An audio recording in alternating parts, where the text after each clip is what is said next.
Bakunzi ba Judgment Turufu Victory ndabasuhuje nanone mbahaye ikaze. Ubuntu n'amahoro bituruka ku mwami bikomeze kubana nawe. Njyewe amazina nitwa Urinzwenimana Faustin, nkaba nkuhaye ikaze. Reka mbere yuko dukomeza tubanza dusenga Imana. Data wa twese uri mu ijuru, turagushimye, tugushimiye neza urunzwe ukomeje kubana natwe, tugushimiye uburyo utwitaho umunsi ku wundi, tugushimiye ko utugenera ibidukwiye. Uyu mwanya twongere kuza imbere yawe kugira ngo tugirirwe neza nawe, uduhe kumva kandi uduhe no kumvira. Amatwi yacu uye gukomeza kuzirikana ijambo ryawe, ukomeze kutubera byose ndetse no kutuyobora. Byose mbisabye nizeye mu izina rya Yesu, amen.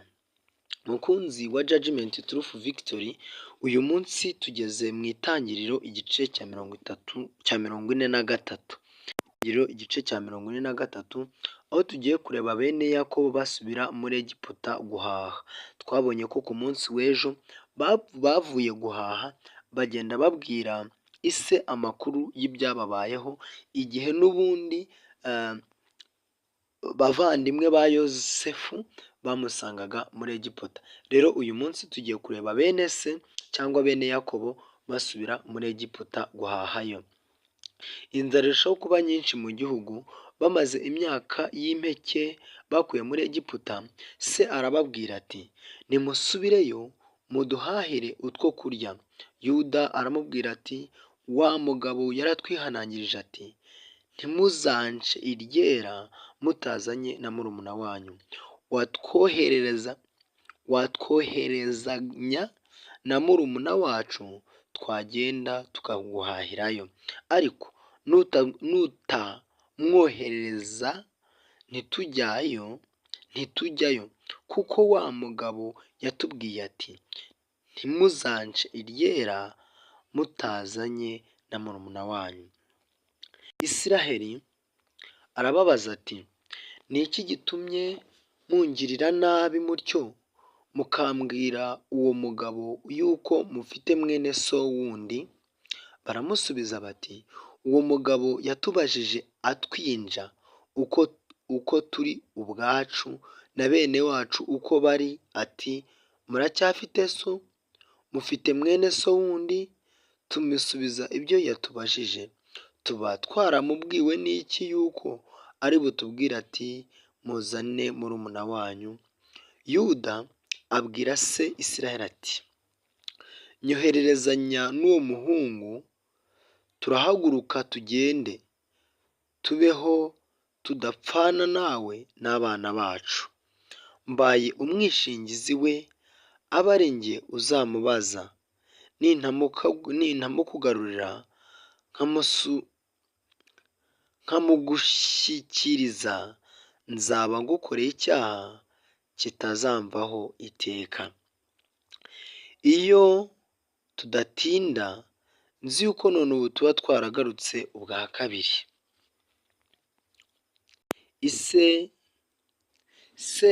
Isiraheli arababwira ati ubwo bimeze bityo, nimugenze mutya, mujyane mu masaho yanyu imbuto zo muri iki gihugu ziruta izindi ubwiza, muzishyire uwo mugabo ho ituro.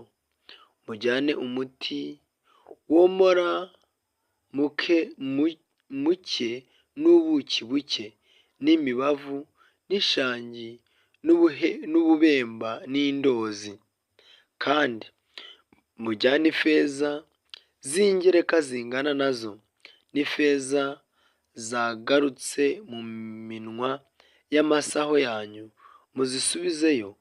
Ahari n'amahugwe yatumye zigaruka. Mujyane na murumuna wanyu, muhagurutse musubire kuri uwo mugabo.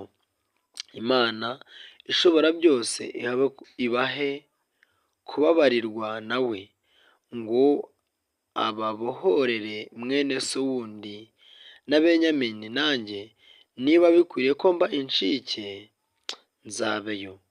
Bajyana Benyamini basanga Yosefu mu rugo. Ba bagabo benda ayo maturo, bajyana ifeza z'ingereka zingana nazo bajyana na Benyamini. Barahaguruka baramanuka bajya muri Egiputa, bahagarara imbere ya Yozefu. Yosefu abonye Benyamini ari kumwe nabo, abwira igisonga cye ati, injiza aba bantu mu nzu yanjye, ubajye witegura ibyo kurya, turi burire hamwe ku manywa y'ihangu. Uwo mugabo akora ibyo Yosefu yamutegetse, yinjiza abo bagabo mu nzu ya Yosefu.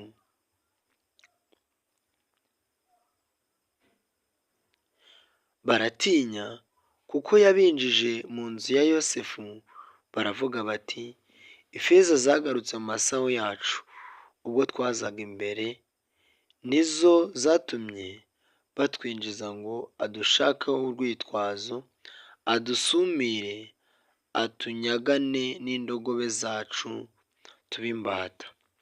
Begera icyo gisonga cya Yosefu bavugana nacyo ku muryango bati, databuja, mbere twaramanutse tuza guhaha, tugeze mu icumi duhambura amasaho yacu, umuntu wese asanga ifeza ye iri mu munwa w'isaho ye, ifeza zacu dusanga zingana uko zanganaga, none turazigaruye kandi tuzanye izindi feza zo guhaha, ntituzi uwashubije ifeza zacu mu masaho yacu. Aramusubiza ati, mushyitse imitima mu nda, ntimutinye, Imana yonyu, Imana ya so, niyo yabashyiriye ubutunzi mu masaho. Njyeho ifeza zanyu narazishyikiriye. Asora Simiyoni aramubazanira.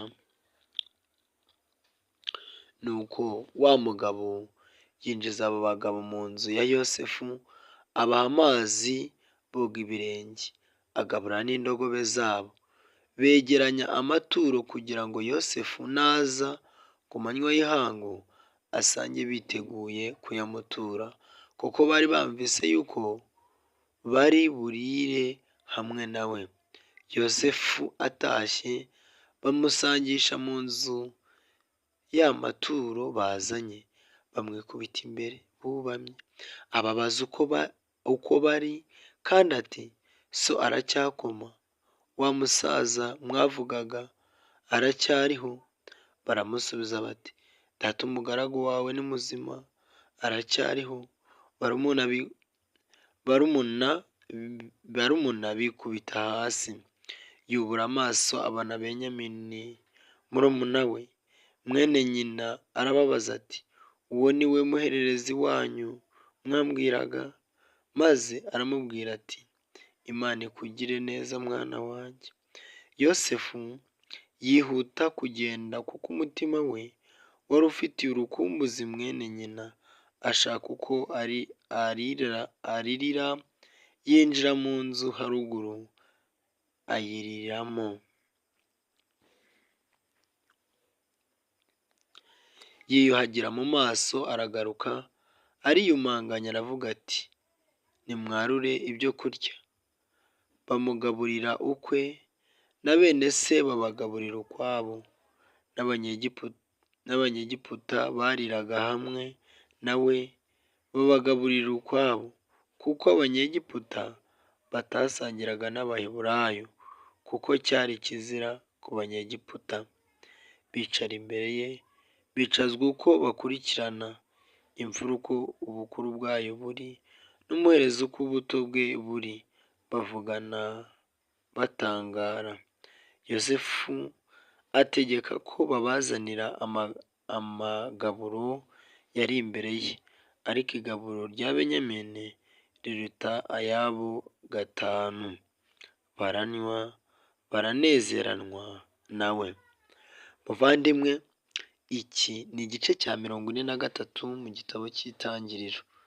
Muri kumva neza rero uburyo turi kugenda twumva amakuru ya Yosefu ndetse n'abana ba Yosefu. Ndasaba Imana kugira ngo muri aya magambo dusomye harimo ibintu byinshi, Imana iguhe kwiga kandi iguhe kumenya. Nyemera rero dusenga Imana. Data twese uri mu ijuru, turagushimye, tugushimiye ko ukomeje kubana natwe, ukomeze kutubera byose ndetse no kutuyobora. Uyu mwanya utweretse imfubyi n'abarwayi n'abafite ibibazo bitandukanye, buri umwe wese ukomeze kumubera igisubizo, byose mbisabye nizeye ku bwa Yesu, amen.